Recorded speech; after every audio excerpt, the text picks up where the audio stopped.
জন দুর্ভোগ যেন হসপিটালে এসে যারা পেশেন্ট রোগী তাদের না হয়, দ্রুত সার্ভিস যেন পায় সে বিষয়টি নিশ্চিত করা। আমি যেটি বলেছিলাম 100 বেডের হসপিটাল, এটি আসলে 250 বেডের হসপিটাল, সুযোগ সুবিধা নার্স ছাড়া 100 বেডে, যার কারণে এখানে সার্বিক ব্যবস্থাপনা প্রায় 7 থেকে 750 রোগীকে ম্যানেজ করা, এটা অনেক বড় চ্যালেঞ্জিং। এরপরও আমি শুকরিয়া জানাচ্ছি যে আমাদের যারা ছিলেন তারা অক্লান্ত পরিশ্রম করেই এই সার্ভিসটা নিশ্চিত করার জন্য তাদের জায়গা থেকে চেষ্টা করেছেন।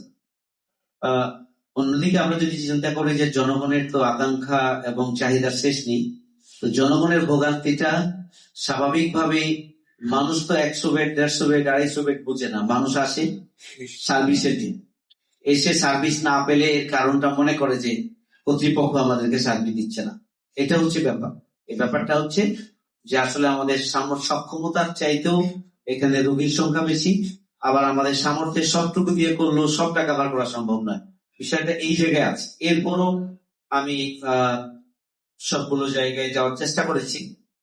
হসপিটালে পরিষ্কার পরিচ্ছন্নতা এটা খুবই গুরুত্বপূর্ণ একটা বিষয়। এই জিনিসটাকে আরো কিভাবে কার্যকর করা যায়, যে এইটা কোনো ভিজিটের সময় নয়, সব সময় যেন এটা পরিষ্কার থাকে, সেই ব্যাপারটা নিশ্চিত করা।